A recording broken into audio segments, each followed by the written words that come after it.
Yeah, welcome back. Week 3 of the Anonymous Gambler. Welcome to the podcast. My name is... It doesn't matter what your name is! And boy, I really wouldn't want anyone to know my name after last week's 0-3 performance, but that's part of the game out there in Las Vegas and in the sports betting world. Look, we have a big week 3 ahead. We've got Fuhrmy coming on to break down some games with us. I've got some picks to try to get off the schneid here after that 0-3 performance. We're going to get right into it today. We're going to keep things a little short because we're both dragging a little bit, but we hope that you enjoy. But before you actually enjoy, please do me a favor. Click, like, share, and subscribe to the Anonymous Gambler page and the Anonymous Gambler podcast here on YouTube. Really appreciate everyone listening, tuning in, and doing what they can. We got different guys going to be coming on here once we get settled once again here in the next couple weeks, and we're going to keep giving you the best perspectives that we have.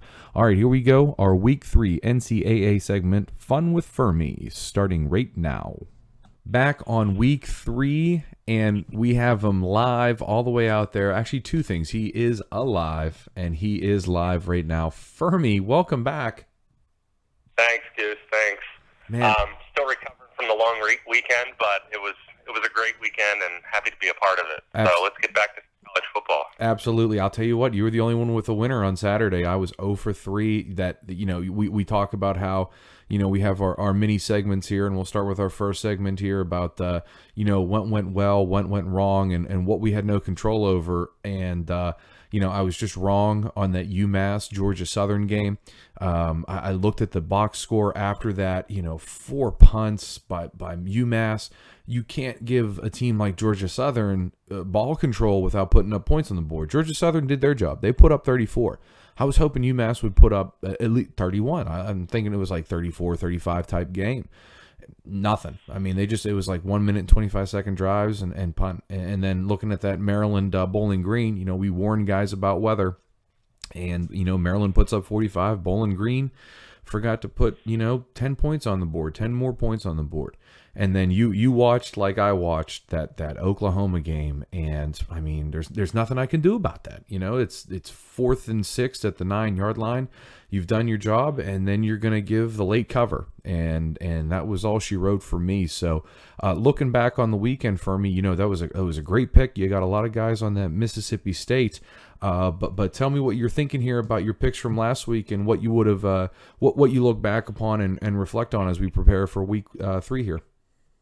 All right, so you're right about the Mississippi State pick. I loved it. I was glad a lot of guys followed, so that made it a lot of fun out there watching that game. But sort of where I got chewed up was the Nevada game. I really thought they could cover last week, but they just could not put points on the board against Vandy. Vandy's defense looked pretty good, and Nevada just never came out and threw it like I was anticipating. So they hurt me a little bit. And then, boy, what a disappointment from South Carolina. Georgia just trucked them. So Nevada and South Carolina cost me a little bit on some mini parlays. So that was the downside of last week. But I was glad to see Mississippi State cover, and I think a lot of guys were on the Penn State game as well, and they really blew up the second half and put some points on the board. Absolutely. I mean, that was a big one. And then you also said at the end, now we didn't put it officially on the books, but you did talk about Ohio State, and they hung a big number last week. I mean, that's just, that was just feeding into this week. I wish we were talking about that game. We're not. We don't have that on the board. We were just talking a little bit. I'm looking at your slate, and this is quite a dramatic turn here for an under that you're about to pick this week. Way different than what we were talking about last week. What are you thinking here in this game 1 on Saturday there, Firm? All right. So the under that I like is Vandy at Notre Dame. I've been looking at both teams. I obviously bet against Vandy last week, and that obviously didn't turn out too well. But I've done a little bit of research on both of these teams, and I think the under is the play. I think the line's right around 52 right now. So Vanderbilt, just in the last couple games, they've only surrendered 17 total points.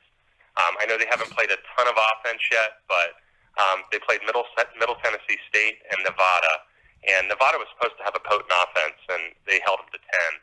They're also +4 on the turnover margin. So Vandy's sort of a defensive first team, and on offense they really value ball control by just overrunning the ball.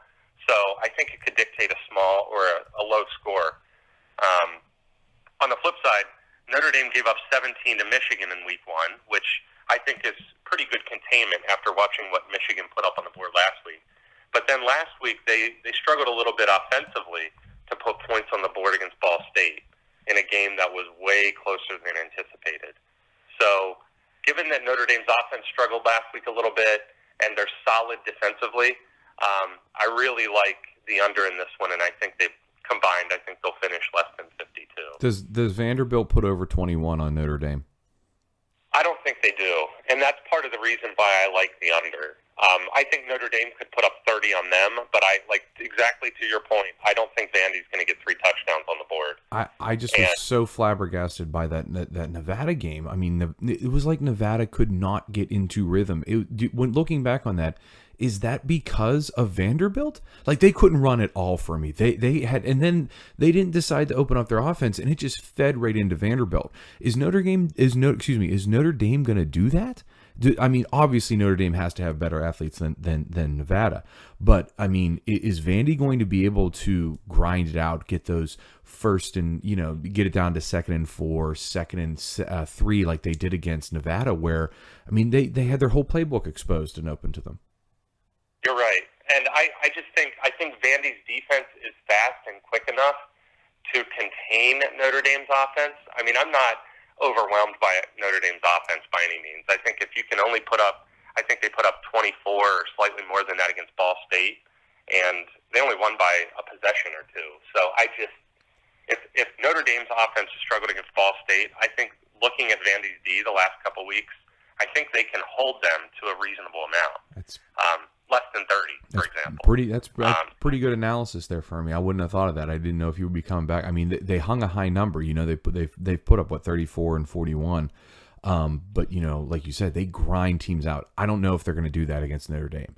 That might be 21-17. You know what I mean? That maybe 27-17. Late a field goal that closes it out. But I can definitely see Vandy within striking distance the entire game. I know this isn't one of your picks, but just out of curiosity, Notre Dame was a 15.5 point favorite. They're now 13.5. Do you think that that magic number of 14 there kind of got off the board because Vanderbilt can legitimately hang in this game? Yeah, I mean, I absolutely do. I mean, I don't think it's going to be high scoring enough that either team is going to blow it open, and I think Vandy's going to hang around, just sort of like Ball State did last week. And I would not be surprised if there's a game in the 20s, or the high teens, low 20s, and this under hits without a problem. See, I always give guys credit who take unders because all I do is take overs, and it's so funny that you're doing analysis from what you learned from last week into this week, because that's one of my picks. Like, and not yours, but I'm going back to the well on UMass. I just thought that the short plays, Ford, Young, and Isabella, their quarterback, running back, and wide receiver, they all averaged, quarterback, running back, 5.8, 5.1 respectively. Wide receiver, 10 yards averaged in that last game. They just couldn't get on the board. And I kind of wanted to see what was happening with Nevada, and I don't know who Nevada's playing. I don't think they're playing in an FBS team this week. I'm going to have to look into that while we're talking here. But I'm looking at FIU, and I watched, I texted you earlier today while I was watching the Old Dominion game. And I was hearing a bunch of analysis about, this is a make or break game for Old Dominion. They have to win. And they lost to Charlotte. Like Charlotte. Oh my God.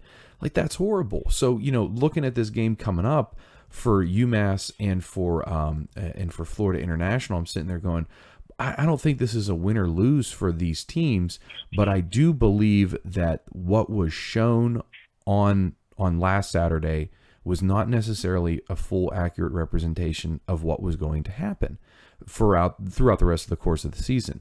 And I saw this number at 62 Fuhrmy. I jumped all over it. It opened at 59.5.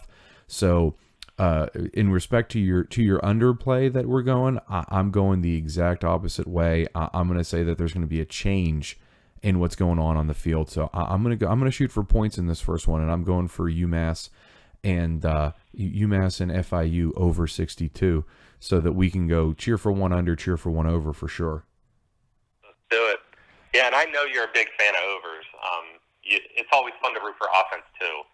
Just watching games, it's never fun to root for punts and stalled fourth downs and stuff like that. So it's definitely more entertaining if you're on the over side. Well, I kind of want to watch FIU's two running backs, Sean Darius Phillips and Napoleon Maxwell. They have a dual threat run play, and I just expect sloppiness. I just expect big plays. I expect big yardage. You know what I mean, by the run games. I don't think they're going to stop them. I watched Boston College tonight against Wake Forest. I know that UMass played Boston College and got smoked on the run game. I'm not saying that FIU has the run game of Boston College because they have a really, really good running back, but I do believe that those scores were a little bit misleading last week on a couple of those games. Like even that Vanderbilt game, looking on that and the offense they put up. Fuhrmy, Nevada gave them everything in that game. You know what I mean? I mean, they left them with just every door. They didn't even need to put up 41. They won the game with 20. You know what I mean? So yeah. So looking at your point about Notre Dame, here's a quick question for you. Last point about this Vandy Notre Dame game as we're going back and forth here because questions are coming up in my head. Is Notre Dame that good? I honestly don't think they are. I don't think they're as good as people think they are. I mean, or as what they were expected to be. I don't think they're bad by any means, but I don't think they're as good as the ranking dictates right now. So I think Vandy's going to hang around. I think Vandy's respectable. I did not give them enough credit last week. I thought Nevada was going to be able to put up points, and Vandy's defense was a lot more stout than obviously I anticipated. Look at this. Nevada, I'm actually wrong. Nevada is minus 3.5 over under 69 against Oregon State. Oh my God. Wow. If we hit one of these two games, I might have to just take that over just to totally be like, look, that was just a bad week by Nevada and a strong week by Vandy. And I'll especially look at that game even later if you want to think about it, because what time is that Notre Dame game? Is that late? It's at 2:30. It's at 2:30. Yeah. I'm definitely going to watch that game because I'm going to tell you what, if Vanderbilt holds Notre Dame down, I'm going to go on the over for Nevada probably later. I won't put that as one of my picks, but that's just my own personal bet because that must mean that, like you're saying, Vanderbilt is that good at defense if they hold Notre Dame under 27 points. That is something I'm going to definitely look at. You have another one here. We're still down in the is that which part of the Southeast Conference is Florida in there? Are they in the East or the West? Where are they in? They're in the East. Yep. What do we got here? This is a big number for you, Fuhrmy. I've never seen you put 3 weeks. You've never put up a number like this. I mean, you did with South Carolina, but I mean that was against Coastal. This is 20 points on a team that's been pretty inconsistent. What are you thinking here? All right. So as you know, I'm a Gator fan, so that doesn't help. Last week's was pretty abysmal watching that game. But anyway, this week I'm taking Florida minus 20, and they're at home against Colorado State. So last week their offense could not have played worse, I don't think, against Kentucky. And I know Kentucky's been a sleeper team. That's why very few people put any money on Florida last week in our group. I took them in a money line bet and even lost. So this week, though, it's more of a matchup thing. The reason why I like Florida. Florida's offense, I think they're going to have a big week this week, and I'm going to say it's because of Colorado State's inability to stop the run. So Colorado State's played an extra game. They played 3 games, but they are 129th out of 130 FBS schools against the rush. So they are in the bottom of the barrel, and they're also giving up an average of 5.9 yards per carry, which is pretty astonishing. When you face an SEC team and they're going to be outmatched. I mean, Florida's offensive line is going to be bigger. They're going to be faster. They have a deeper backfield. I think they're just going to feed the ball. They're not going to turn it over, and they're just going to rely on their run game to move the ball against Colorado State. Colorado State has a good offense, and they can score, but mostly through the air, led by Austin Carter-Samuels, who's a transfer into Colorado State. The thing here is Florida's D is third in the FBS in total passing yards against. So they've only given up 154 passing yards through their first 2 games, which is pretty remarkable. They've always had a good secondary. I just think that Colorado State's strength is going to be outmatched by Florida's defense, and I think Colorado State's weakness is going to be just exposed heavily by Florida. They're going to get ran all over. And does Florida pass at all or no? They can, but I wouldn't say they're good passing team. I mean, they put up some nice points against Georgia Southern the first week, but other than that, I mean, they weren't really matched up evenly either. But the moment they went they played Kentucky, they could not move the ball through the air. So I would have liked to see them rely a little more heavily on the run last week. But they were battling back the whole game. So I think they were out of sorts and really not playing their game plan. I actually really, now actually listening to this pick, when I looked at it and I was doing mine as well, I was trying to find like contrarian style picks, and I think that's a great contrarian style, because I'm going to tell you what, if Colorado State does not get their offense running, they are going to be in a world of trouble, because they were getting smoked by Hawaii. They just were awful against Arkansas. It's just one of those things where you just look at this team. I had such high expectations for them. I like Mike Bobo. I like oh my goodness. Oh, I'm wrong. I'm sorry. They got smoked by Colorado. They just beat Arkansas. They were down big to Arkansas last week and made a big run the second half. Arkansas stopped running the ball. I don't even understand. But they stopped running the ball, and they started shortening their possessions and trying to throw, and they let Colorado State back in the game. I'm embarrassed right now, because I thought when I looked at that game talk about getting lost before dinner, I was like, oh, Arkansas won that game. There they go. They blew it. I had no idea that they came back and won that game. It still doesn't change my point. I understand they have Izzy Matthews and they have Preston Williams. That's fine, but they're just... Curtis Samuels is not that great. I mean, if he's given space like he was, I'm sure he'll huck and chuck it. I'd have to look at those stats, but for someone who's bet on them out of 2 out of 3 weeks, because I bet the Colorado game and then I bet on them to score over 37 points in their home opener against Hawaii, which they didn't. I got to stay away from this one. I just don't trust them, Fuhrmy, not at all. For me, but I will stay. I'm gonna run your stats. What did you say the Colorado State is? You said the Colorado State is 100 and what? 117th? They're 129th out of 130 in total rush yards given up.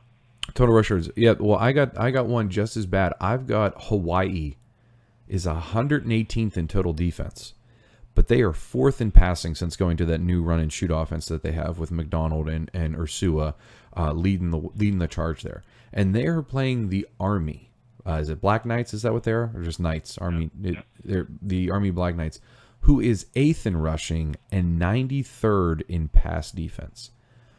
This is a phenomenal chance for Hawaii to potentially go to a 6-0 streak here. They have beaten...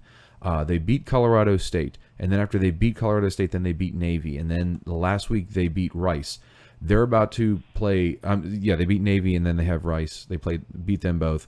They have Army, Duquesne, and San Jose State. They could be theoretically bowl eligible by week 6. Now, I'm not going to take Hawaii in this game, but I am going to take the over. It is at 62. I've already got it locked in at 62. That's what I took it at. I think this game is another one. Both teams in the 40s for sure. I think without a doubt Hawaii is going to put up 44 points. Until they don't put up over 40, I'm going to just keep taking the over. They hit over 58, 61, and 70 3 weeks in a row. I see this. I see Army just running all over them. But Hawaii just doing what they did to Navy, just stay. They build a lead, they get up in the lead, and then they don't care if they give up 3 touchdowns. Like, they don't. So I can see this happening again with Hawaii, which they showed what they could do against Colorado State. They held their own against Navy, who just beat Memphis, which was a very, very good win for the Mids. And then they stayed at home and played Rice, who's awful. But they still put up 43 points and did what they did. So, and then here's a little fun fact. The last time these two teams played, November 30th, 2013. And the final score was 49-42 Hawaii. Don't be surprised if you see that score again for me. Wow. There's some big numbers. I know when you talk and you're so specific on SEC, and then I send you my games and you're like, I know not one person on those teams. Why are you betting on those teams? And I love those small games. I love those small markets. But looking at your last pick, you kind of have a big market team, but you are taking a total contrarian pick. Everyone I've heard has gone the other way on this game, and I am incredibly excited to hear your thoughts on your last game and why you're actually picking the favorite in this one. All right, so my last game, I really like. This might be the one I like most out of all three picks. Missouri to cover over Purdue, and really the reason is Missouri's offense. They haven't been stopped yet. They have one of the most underrated quarterbacks in the whole college football. Drew Lock has been unbelievable the first 2 weeks. He's averaging, I think, 395 yards a game passing, and Purdue's pass defense is bad. They're 106th in the FBS. So Lock has some big play receivers. They score in bunches. They can score very quick.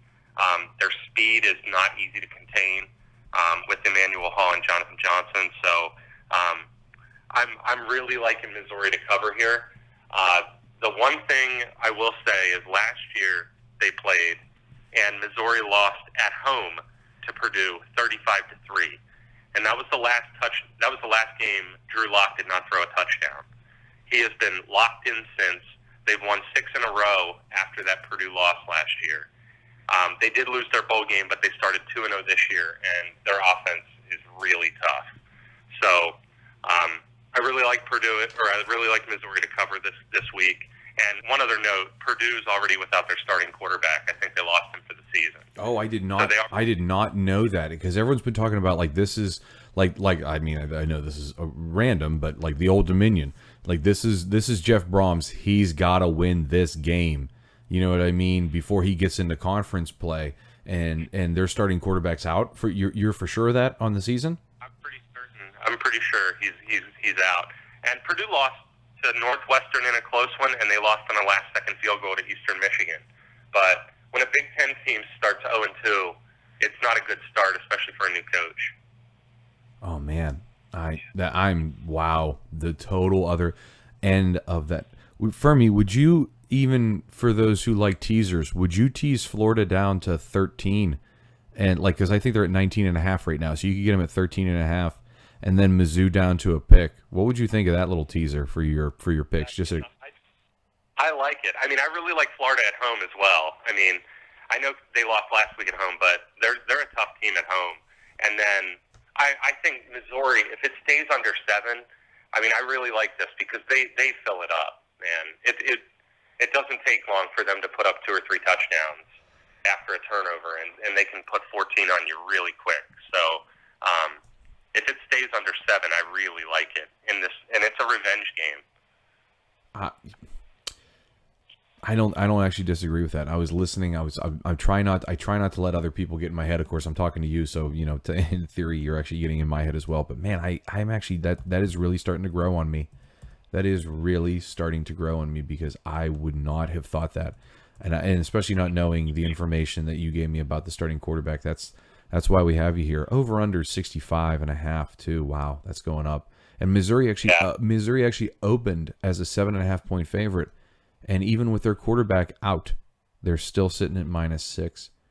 That's interesting. Yeah, I love it. I mean, I love Missouri on this side. I mean, they average 45 points a game. They average 577 yards on offense each week. Wow. The first 2 games. Are they up? Are they well distributed? What's that? Are they well distributed? Like, do they? Is it all pass, or do they do like run pass? Primarily pass. It's probably 75% pass. Okay. But they're also very difficult to stop. I don't know that Purdue's going to be able to contain them. I like that for me. I'm gonna hold on to that one. I got one more. Speaking of unable to contain, I'm telling you right now, for my last pick of the week, and I think that you actually might have a little bit more insight into this than the other two. That's why I put those two first. I'm looking at this Houston Texas Tech game, and I'm not just doing it because I like to cheer for Texas Tech. I am looking at this game, and I was absolutely and totally floored that Texas Tech opened a 1.5 point favorite. Like, who is betting on them? No one can be betting on Texas Tech right now. And then now it's shifted over to Houston -1.5. The over-under was 67. Anyone who's listening to this podcast knows exactly where I'm going with this. I think Ed Oliver is a very, very good defensive player. And I think he's going to be a better NFL player than he is college player this year, because I think everyone's just going to spread the ball out and stay away from him. I think he only had like half a sack last game and maybe 5 tackles. Like, he was not really an impact player. If Cliff Kingsbury knows what he's doing, he's gonna stay in his office and stay away from this guy because he's a monster. De'Ara King, their quarterback. I mean, we were watching him just tear apart Arizona last week. And you look at Houston's 4 wide receivers, 40, 46, 52, and 57. The only one of the longest catches that their top 4 receivers have that was not for a touchdown was 46 yards. This is Ole Miss all over again. This is Ole Miss Texas Tech, the week 1. There is no way that Tech is going to be able to stop this offense. And hopefully they can put up enough points to cover this over, because that's what I'm taking. I actually bought a little bit of juice on it. I took it from -110. I took it to 120 to take it from 69.5 to 69, so that just in case something late happens, you know what I mean, and they go for 2 or something and they don't get it, I'm at least sitting on a push if that 9 comes up. But here's a question for you, Fuhrmy. Do you know who the head coach of Houston is? I don't. It's Major Applewhite. Why do you know why that? Wow. Yes, Major Applewhite, who was the starting quarterback back in 98 to 2001-2 for the Texas Longhorns. Guess what his record was whenever he played Texas Tech? What's that? 3-1. Make it 4-1, because I'm telling you right now, I do not see Houston beating them. I would take Houston straight up, but I don't want to cheer against Tech. But I will say that this over is almost a lock. It's in Lubbock. They're going to be running and gunning. They just put up 77. I understand it was against Lamar. They're in sync, but there was the first shutout. I think it was the first shutout they ever had at Jones AT&T Stadium ever. So I'm just saying their Tech's going to put up their points, but they're not going to stop them. This makes me think of 2 years ago when they played Arizona State, and it was like 59-52 or something like that, whatever it was. So give me the over on that one. That is my favorite pick of the week for me. You want to end on the favorite?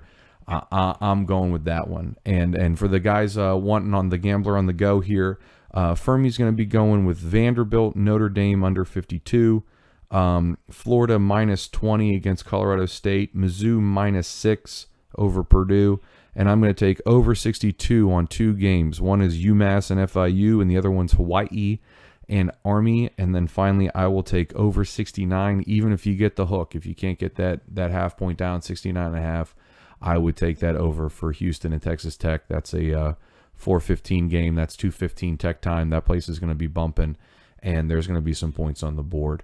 Fuhrmy, you have any other thoughts about the weekend or any other games that just kind of grazed your board that you didn't put up but you were looking at? I thought about the Auburn game. I think they play LSU this week, which is obviously a huge game in the SEC. Really didn't want to touch it, to be honest with you, because that's like a rivalry game that can go either way.